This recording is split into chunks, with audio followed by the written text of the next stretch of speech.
ವಯೋಸಹಜ ಕಾಯಿಲೆಯಿಂದ ಬಳಲುತ್ತಿರುವ ಸುಮಾರು 84 ವರ್ಷದ ಹಿರಿಯ ನಾಗರಿಕರಾದ ಶ್ರೀ ಜಾನ್ ಅವರ ಮನೆಗೆ ಭೇಟಿ ನೀಡಿದ ಕೆಇ ರಾಘವೇಂದ್ರ ರೆಡ್ಡಿ ಅವರು ಅವರ ಆರೋಗ್ಯ ವಿಚಾರಿಸಿ ಮಾನವೀಯತೆಯನ್ನು ಮೆರೆದಿದ್ದಾರೆ. ಈ ಸಂದರ್ಭದಲ್ಲಿ ಹಿರಿಯ ನಾಗರಿಕರಿಗೆ ವೀಲ್ಚೇರ್ ಹಾಗೂ ಧನ ಸಹಾಯ ನೀಡಿ ಧೈರ್ಯ ತುಂಬಿದ್ದಾರೆ. ಜೊತೆಗೆ ಮುಂದಿನ ದಿನಗಳಲ್ಲಿ ಔಷಧಿಗಳ ಅಗತ್ಯವಿದ್ದರೂ ಸಹ ಸಹಾಯ ಮಾಡುವ ಭರವಸೆಯನ್ನು ನೀಡಿ ಕುಟುಂಬದವರಿಗೆ ಆತ್ಮಸ್ಥೈರ್ಯವನ್ನು ತುಂಬಿದ್ದಾರೆ.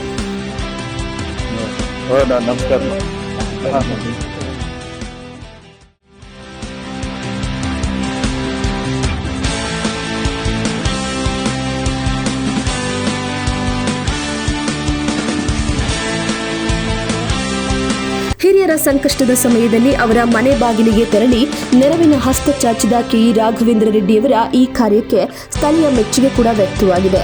ಸಮಾಜ ಸೇವೆ ಎಂದರೆ ಕೇವಲ ಮಾತಲ್ಲ, ಅಗತ್ಯವಿರುವವರ ಬಳಿ ನಿಂತು ಸಹಾಯ ಮಾಡುವುದು ಎನ್ನುವ ಸಂದೇಶವನ್ನ ಈ ಕಾರ್ಯ ಸಾರ್ತಾ ಇದೆ.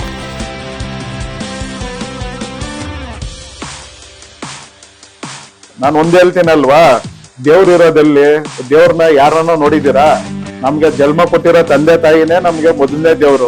ಇವಾಗ ಸುಮ್ಗೆ ಈಗ ಚರ್ಚಲ್ಲಿಲ್ಲ, ದೇವಸ್ಥಾನದಲ್ಲಿಲ್ಲ, ಮಸ್ಜಿದಲ್ಲಿಲ್ಲ, ಎಲ್ಲೂ ಇಲ್ಲ ದೇವ್ರು ಇಲ್ಲೇ ಇರೋದು. ನಮ್ ತಂದೆ ತಾಯಿನೇ ನಮ್ಗೆ ಪ್ರಥಮ ದೇವ್ರು. ಆದ್ರಿಂದನೇ ನಮ್ ತಂದೆಗೆ ಅಲ್ಲಿ ನನ್ ದೇವಸ್ಥಾನ ಕಟ್ಸಿರೋದು. ಅರ್ಥ ಆಯ್ತಾ? ದೇವ್ರು ಆಮೇಲೆ ದೇವ್ರು ಇದ್ದಾರ, ಇಲ್ಲ ಅಂತಿಲ್ಲ. ದೇವ್ರ ಆಶೀರ್ವಾದ ಇದನ್ನ ಒಂದ್ ಉಲ್ಗಟ್ಟಿ ಕೂಡ ಅಲ್ಲಾಡಕ್ ಆಗೋದಿಲ್ಲ. ಆದ್ರೆ ನಮ್ ಕಣ್ಣೆದುರುಗಡೆ ಇರೋ ದೇವ್ರಿಗೆ ಫಸ್ಟ್ ಪೂಜೆ ಮಾಡ್ತೀವಿ, ಆಮೇಲೆ ದೇವರು ದಿನರು ಆಮೇಲೆ. ನಾನು ಅದಕ್ಕೆ ಪ್ರತಿಯೊಂದ್ ಸರಿ ನಮ್ ತಂದೆ ತಾಯಿ ಹೆಸರಾಕ್ಬಿಟ್ಟು, ಏನೋ ತಂದೆ ತಾಯಿಗೆ ಯಾರು ಸೇವೆ ಮಾಡ್ತಾರೆ ಅದಕ್ಕೂ ದೊಡ್ಡ ದೇವಸ್ಥಾನ ಮತ್ತೊಂದಿಲ್ಲ. ತಂದೆ ತಾಯಿನೇ ದೇವ್ರು. ಇವತ್ತಿನ ದಿವಸ ನಾವು ತಂದೆ ತಾಯಿನ ಒಳ್ಳೆ ರೀತಿಯಲ್ಲಿ ನೋಡಿದ್ರೆ ಇವತ್ತಿನ ದಿವಸ ಬೆಂಗಳೂರಲ್ಲಿ ಏನ್ಗೆ ವೃದ್ಧಾಶ್ರಮಗಳು ಅಷ್ಟೊಂದಾಗುತ್ತೆ. ಈ ಅಮ್ಮ ಅಷ್ಟು ಮಾತ್ರ ಸೇವೆ ಮಾಡ್ತಾ ಇದಾರಲ್ಲ, ಸತ್ವಾಗ್ಲು ಆ ಅಮ್ಮನಿಗೆ ಒಳ್ಳೇದಾಗುತ್ತೆ.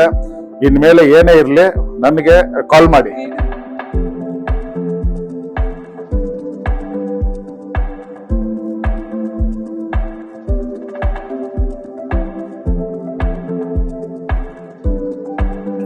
ನೀವು ನೋಡ್ರಿ, ಇವಾಗ ಅಪ್ಪ ಅವರು ಈ ವೀಲ್ ಚೇರ್ ಅಲ್ಲಿ ಆಚೆ ಬಂದು ಬೀದಿ ಎಲ್ಲ ಸುತ್ತಬೇಕಿದ್ದು. ಬೀದಿ ಎಲ್ಲ ಸುತ್ತಿ ನಾನ್ ಬರಕ್ ಆಗಿಲ್ಲ ಆದ್ರೂ ಕೂಡ ನನಗೆ ವಾಟ್ಸಪ್ ಫೋಟೋ ಕಳ್ಸ್ರಿ. ಅರ್ಥ ಆಯ್ತಾ? ಪ್ರತಿ ಗುರುವಾರನು ನಾನು ಏನನ್ನ ಕಳಿಸ್ತೀನಿ. ಏನ್ ಇಷ್ಟಂ ನಿಕ್ಕೆ ಕತ್ಕದು ತಿನ್ನೋದು ಏನ್ ಇಷ್ಟಂ ನಿಕ್ಕೆ? అవునా? సరే, నీకు ఇంగ్మిట ప్రతి గురువారము నువ్వు నా special friend. You are my special friend ఇంగ్మిట. అర్థమైనా? నేను నీ ఫ్రెండ్ ఇన్ ಬರ್ತಾವ అయినా ఇంగ్మిట మనమిద్దరు ఫ్రెండ్లు ఇంకా. అయినా పైస వస్తున్నామా?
దేవుడు ఉండారు ఎడమ్మ అంత మంచిదవుతుంది చూడండి.